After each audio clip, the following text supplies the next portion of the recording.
Chapter 2. Chapter Objectives. Upon completion of Chapter 2, the learner should be able to do the following. Explain how ethics and laws differ and describe their importance to healthcare providers. Describe the basic functions of the medical record. Define informed consent and implied consent and how they differ. Describe how to avoid blood collection lawsuits. Identify key components of the Health Insurance Portability and Accountability Act, or HIPAA, and Clinical Laboratory Improvement Amendments, or CLIA. Identify methods to maintain confidentiality of privileged information on patients. Define the medical legal terms related to phlebotomy procedures, policies, and protocols designed to avoid medical legal problems.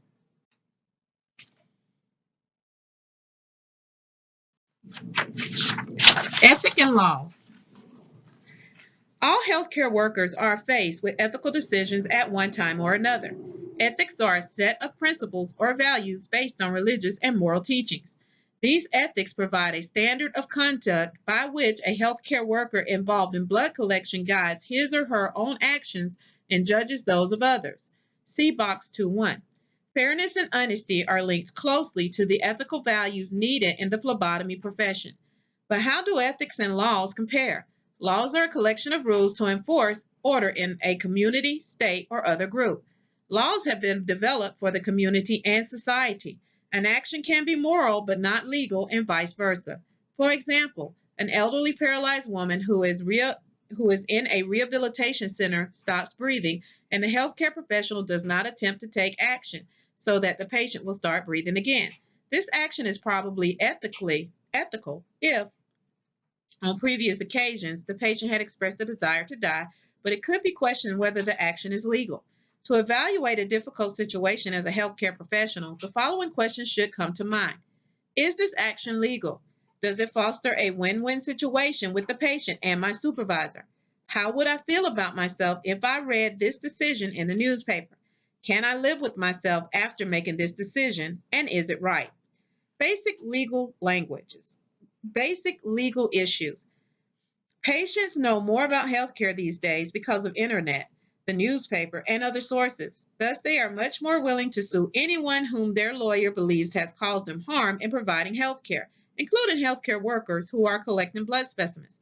Consider the following scenarios and ask yourself whether the healthcare worker has truly made an error and should be sued for the error due to malpractice. Scenario number 1. When a child refused to have his blood collection, the healthcare worker locked the child in the blood collection room and the child was forced to have his blood collected. Scenario 2. Two phlebotomists using a laboratory computer have accessed the electronic medical records of a friend and are discussing the friend's patient's medical condition. Scenario 3. A healthcare worker performing bedside glucose testing misread the point of care, or POC, glucose testimeter and wrote the wrong glucose results on the test reporting slip. Box 2.1, example of ethical behavior for a healthcare worker. If the healthcare worker realizes that he or she has made a mistake in identifying a patient and specimens, he or she faces an ethical decision about whether to report the mistake. Reporting it may result in disciplinary action against him or her. Each healthcare worker should go through the ethics check questions to see that the right ethical decision is to report his or her own mistake as soon as possible in order to avoid any medical treatment based on the wrong test results. This is the right decision because it creates a win-win situation for the patient and doctor, and above all, it is simply the right thing to do. In addition, a lawsuit is less likely for the phlebotomist and the healthcare facility if the error is corrected and documented. Legal terminology. If a healthcare worker understands words used for legal activities, this understanding can help to determine whether he or she is legally in trouble for activities that may occur in this field of healthcare. Such understanding can reduce the risk of legal action in healthcare activities. It has been estimated that 44,000 to 98,000 Americans die each year as a result of medical errors. Liability for causing harm or loss due to the lack of proper health care may be enforced on any healthcare worker, including healthcare institutions, physicians, nurses, laboratorians, patient care technicians, and phlebotomists. The number of lawsuits against healthcare workers as a result of improper care has grown in recent years as patients have become more sensitive to possible harmful effects of healthcare treatments. Because the legal system is becoming more involved in healthcare, the healthcare worker should have some knowledge of basic legal terminology. A few major definitions with healthcare examples can be found in Box 2.2. Negligence. In the past decade, the number of legal cases in which blood collectors have been directly or indirectly involved has increased noticeably, and they have been related to negligence. Negligence is failure to provide proper care, resulting in injury to others. Many things could be considered negligence if healthcare workers are not extremely careful. For example, there have been legal cases in which the confusion of patient samples led to a patient's death. Box 2.2, legal terminology. Assault, without permission, the attempt to touch a person or treat to do so in such circumstances as to cause the other to believe that it will be carried out or to cause fear. An assault may be permissible if proper consent has been given, such as consent to obtain a blood specimen. Battery. The intentional touching of another person without permission or consent, also the unlawful beating of another or carrying out of threatened physical harm. Because battery always includes an assault, the two are commonly combined in the phrase assault and battery. Liability of hospitals, physicians, and other healthcare workers for acts of battery is most common in situations involving the lack or improper consent to medical procedures, such as blood collection. For example, a small boy who refused to have his blood collected was locked in a blood collection room by a healthcare worker and was forced to have his blood collected by the healthcare worker. The patient's parents sued and won the lawsuit against the phlebotomist for this assault and battery. Defendant, the healthcare worker and/or institution against whom the action or lawsuit is filed. Litigation process, the process of legal action to determine a decision in court. Many malpractice cases are settled out of court. Plaintiff, the party or claimant who brings a legal action or lawsuit. Standard of care. All healthcare workers must conform to a specific standard of care to protect patients. It is a measuring stick that represents the conduct of the average healthcare worker in the community. The community has become a national standard. Malpractice. Malpractice or professional negligence is defined as improper care of a patient by a healthcare professional, resulting in injury to the patient. If the physician is the medical director overseeing clinical laboratory testing, in most cases, he or she is responsible under the law for all aspects of laboratory testing. Therefore, the healthcare worker collecting blood for laboratory tests could place both the physician and him or herself at risk. Patient's confidentiality. Negligence cases can also occur when healthcare workers abuse a patient's confidentiality. No one except the patient may release patient results without a clinical need to know. Patient or employee laboratory test results must be considered strictly confidential. For example, negligence can be claimed if employees or patients' drug abuse test results are released to anyone other than the attending physician or other authorized individuals.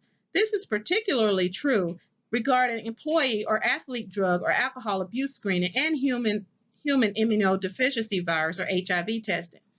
Confidential materials include communications between the physician and the patient's verbal statements, medical computer entries on patients, and nonverbal communications such as laboratory test results. Confidentiality and HIV exposure. An increasing concern for healthcare workers collecting blood from patients who are homebound is the healthcare workers' rights in relation to accidental exposure to blood or body fluids, whether by needle stick or some other means. In some states, laws allow healthcare workers to know the identity of a patient who has acquired immunodeficiency syndrome or AIDS, or who is HIV positive. Many states, however, do not allow this sensitive patient information. A home health care worker who routinely collects blood specimens for homebound patients should obtain information about the state's law regarding confidentiality and HIV status. It can be obtained from healthcare workers' employee, from lawyers, or for a national or state health professional organization. It is important to use the proper blood collection techniques with safety steps and required infection control procedures for homebound patients.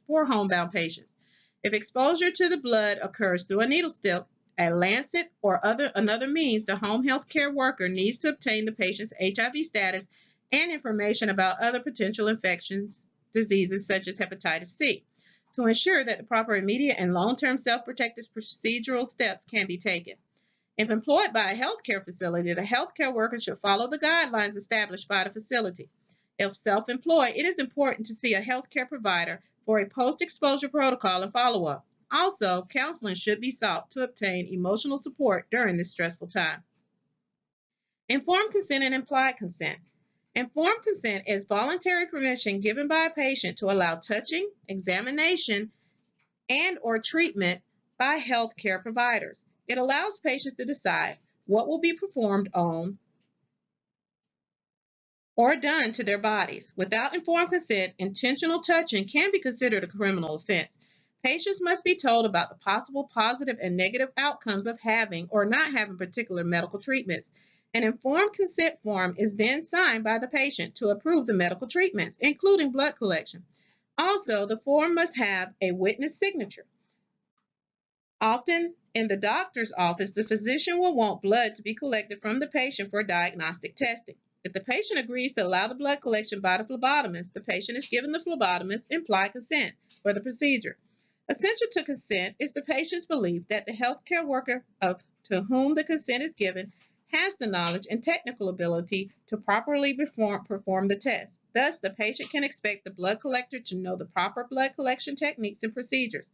The patient does have the right to refuse the blood collection or any procedure. If that occurs, the phlebotomist needs to contact his or her supervisor or the physician regarding the patient's decision. Clinical alert. Children must have informed consent of their parents or legal guardians for medical care, including blood collection. If a patient does not speak English, a consent form should be available in languages other than English, or an interpreter may be necessary so that the information for consent may be given in the patient's native language. States have laws requiring the informed consent be obtained before most HIV specimen collection and testing is performed. The laws state the type of information that must be given for the patient to be considered informed. This information includes a description of the laboratory test, possible uses of the HIV test, and the meaning of the test results.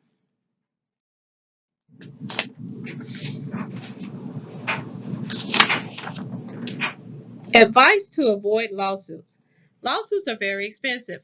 Lawyers' fees typically range from $300 to $900 per hour, and other costs can lead to thousands of dollars in legal fees. In addition, lawsuits are time-consuming and most of all emotionally draining.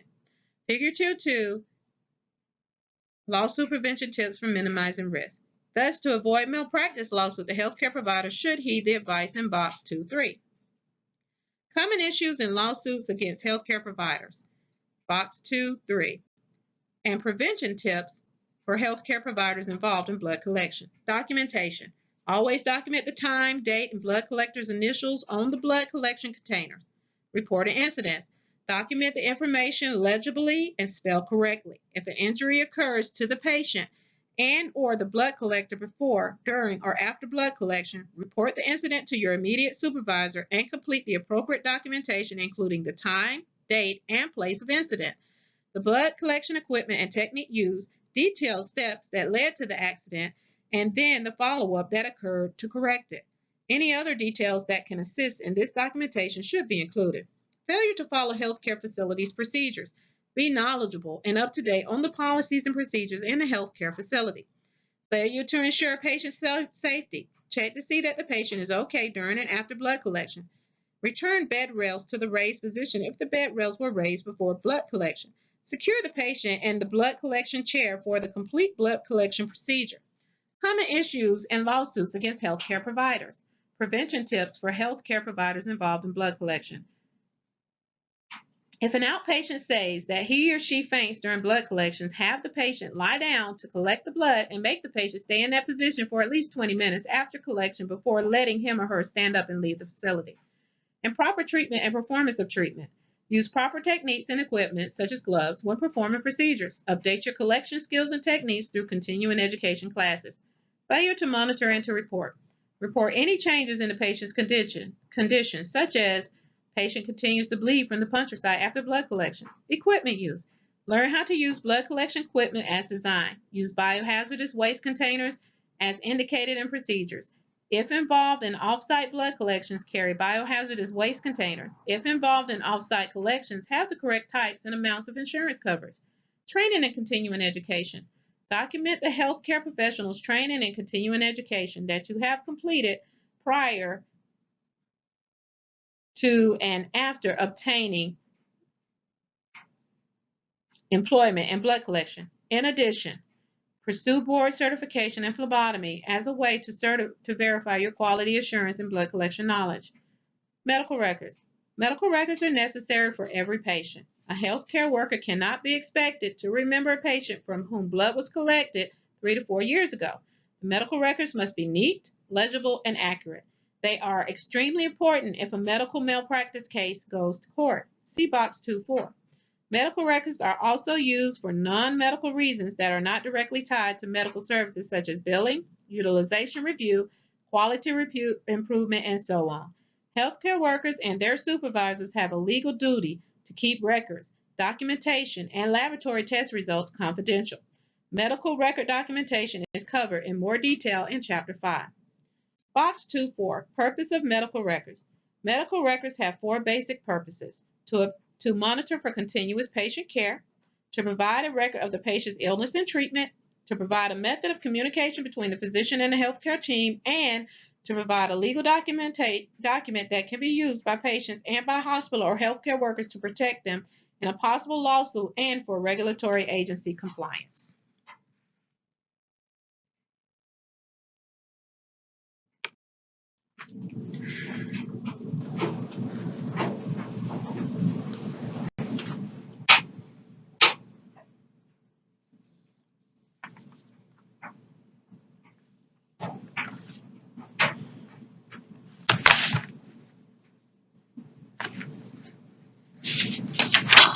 HIPAA. The Federal Health Insurance Portability and Accountability Act, or HIPAA, Figure 2.3, was created in 1996 to protect the privacy and confidentiality of every patient's medical information.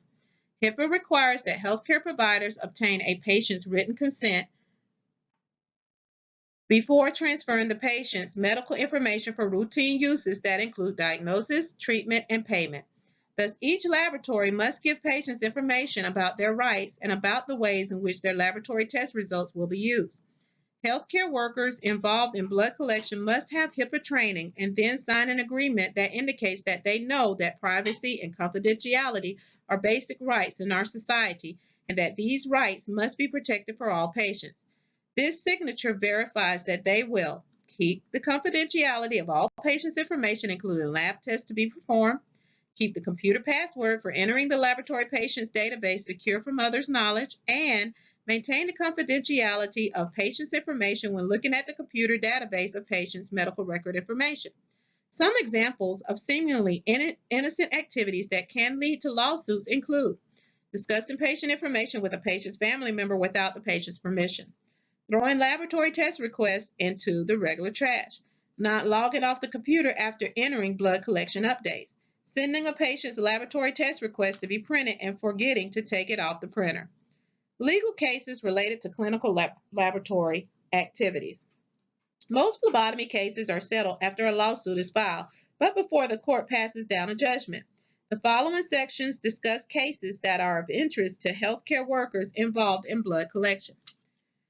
Delmitra Salter versus Deaconess Family Medical Center et al. A heated washcloth was placed on the heel of an infant to facilitate collecting blood from the heel. The washcloth was placed in a microwave oven to heat it prior to placing it on the infant. The infant sustained second-degree burns from heated cloth. Professional negligence on the part of the healthcare worker performing the blood collection procedure was the outcome, with an award of damages of $125,000 for past pain and suffering. Lazernick versus General Hospital of Monroe County, PA, 1977. A patient who was pregnant for the first time had her blood typed in January 1971.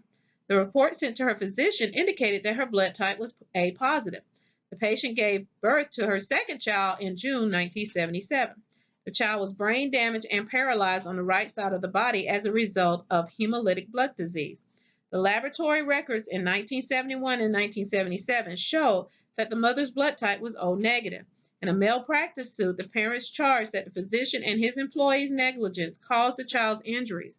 The physician, who was chief of the laboratory when the blood test was performed, was found liable, as was the healthcare provider. Hellman versus Sacred Heart Hospital. Failure to follow proper isolation techniques, such as proper hand washing and prevention of cross-contamination, is a major area of concern for hospitals. The patients in Hellman versus Sacred Heart Hospital had multiple fractures in the area of the left hip socket. After surgery on his hip, he was returned to a semi-private room. His roommate complained of a sore under his right arm. After 11 days in the same room, it was determined that the roommate had a highly contagious wound infection caused by Staph aureus. The infected roommate was immediately placed in an isolation unit. For the preceding 11 days, however, the hospital attendants had administered care to both patients without washing their hands between patient care. The patient with the hip injury developed a Staph aureus infection at the site of his hip incision. The infection penetrated into the hip socket, destroying tissue and leading to additional surgery and the hip being fused into a nearly immovable position. The patient with the hip injury won a malpractice lawsuit against the healthcare workers and the hospital for negligent care. Cases resulted from improper technique and negligence. Healthcare workers who collect blood by venipuncture must be thoroughly trained and skilled in proper techniques, safety, and the use of collection equipment. Problems that can arise include wristbands or identification error, hematoma, hemorrhage from inadequate pressure to the vein at the venipuncture, abscess at the puncture site, patient falling, patient fainting before, during, or after blood collection procedure. Nerve damage, emotional distress, complications from collecting blood from the arm on the same side as a mastectomy or removal of the breast. In one case settled out of court, a healthcare worker had not received proper blood collection training. She performed a venipuncture by inserting the needle approximately 2 inches above the antecubital fold.